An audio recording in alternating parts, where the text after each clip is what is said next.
মাগুরা 250 শয্যা বিশিষ্ট হাসপাতালে কেমন লিফট রে ভাই, যে লিফটে 6 তলাতে রোগীর উঠানো হচ্ছে। দেখেন এই মানুষের এই লিফট, আমরা তো দেখে আসছি যে লিফট কারেন্টে চলে, জেনারেটরে চলে, আর এই মানুষের লিফট দেখেন 6 তলায় রোগী উঠানো হচ্ছে এই মানুষের লিফট দিয়ে। এই হাসপাতালে 2টা লিফট আছে, যে লিফটটা বেশিরভাগ সময় নাকি নষ্টই থাকে। এটা আমার কথা না, এটা হাসপাতাল কর্তৃপক্ষের কথা।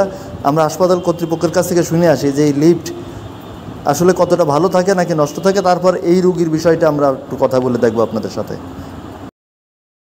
মাগুরা 250 শয্যা বিশিষ্ট হাসপাতালে 6 তলা বিল্ডিং কমপ্লিট এবং 7 তলার কাজ চলতেছে। এই বিল্ডিংয়ে রোগীদের ওঠার জন্য কোনো র্যাম্প সিঁড়ি নেই এবং 2টি লিফট আছে। 2টি লিফট প্রায় অচল থাকে।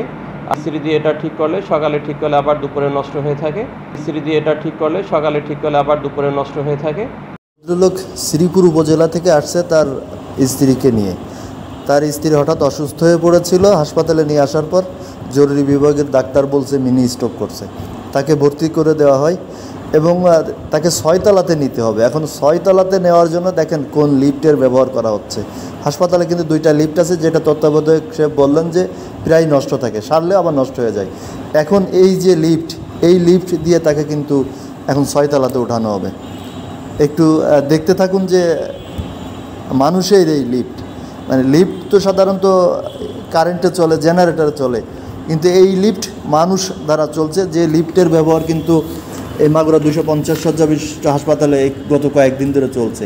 মাঝে মাঝেই এই লিফটগুলো, কারেন্টে চলা লিফটটি নষ্ট হয়ে যায়, তখন এই মানুষের এই লিফটের ব্যবহার করা হয়। এবং গত কয়েকদিন হলো 2টা লিফটই নষ্ট হয়ে গেছে, যেখানে লিফটের উপরে লিখে দেওয়া হয়েছে যে লিফট অচল। তো লিফট অচল থাকার পরে এই যে মানুষের যে লিফট, সেই লিফট কিন্তু এখন ব্যবহার করা হচ্ছে।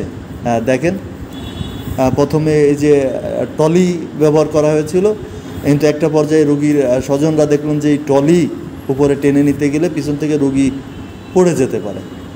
তো তারা এইবার তাদের এই রোগীটাকে কোলে তুলে নিয়ে তোলার চেষ্টা করছেন। দেখেন যে একটা রোগী 6 তলাতে যদি এইভাবে নেওয়া হয়, তার ওজন যদি অনেক বেশি হয় তাহলে কি অবস্থা হতে পারে।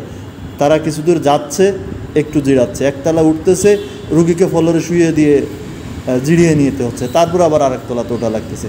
এই যে মানুষের লিফট, এই যে ভোগান্তি, এই ভোগান্তি থেকে মুক্তি চাই এই রোগীর স্বজনরা, একটু স্বস্তি চায়। এখানে একটা র্যাম্প সিঁড়ি যদি করা হতো তাহলেও কিন্তু ট্রলিটা ধাক্কা দিয়ে উপরে ওঠানো সম্ভব হতো। এখন এই যে মানুষের লিফট ব্যবহার করা হচ্ছে গত কয়েকদিন ধরে 250 শয্যা বিশিষ্ট হাসপাতালে, রোগীরা খুব কষ্ট করছে আসলে। এবং এই রোগীদেরকে মানুষ স্বজনরা দেখতেও আসতে চাচ্ছে না, যে 6 তলাতে কয়েকবার ওঠানামা করতে গেলে তাদের সুস্থ মানুষও অসুস্থ হয়ে পড়বে। তো দেখেন এই যে মানুষের লিফট, যে লিফট দিয়ে রোগী ওঠানো হচ্ছে, এবং আমরা তাদের সঙ্গে কথা বলবো যে তারা কতটা কষ্ট করছে।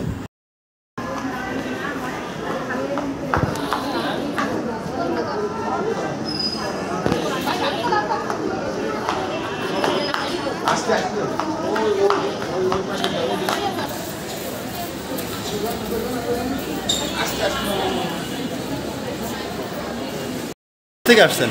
আমরা আসছি অবদা থেকে, সকল বছর। কি সমস্যা আছে বলেন? রোগী স্টক করছি, হঠাৎ করে স্টক করছি, স্টকের করে নিয়ে আসছি। আর ডাক্তার তো প্রাথমিক অবস্থায় দেখে 5 তলায় রিফার করেছে। আমি 5 তলায় নিব। লিফট নষ্ট, লিফট তো নষ্ট। বাড়ি থেকে অসুস্থ বেশি, ডাক্তারে মানে প্রাথমিকভাবে আমরা দেখাইছি, দেখানোর পরে বলছে মিনিস্টার নিয়ে যান। এই জায়গায় আসার পরে আমরা কোনো সুযোগ সুবিধা পেলাম না, নিজে গাড়ি কষ্ট করতে। কি কষ্ট করে? আমাদের জীবনের উপর দিয়ে রুগী আরো অসুস্থ করে ফেলা দিচ্ছি আমরা।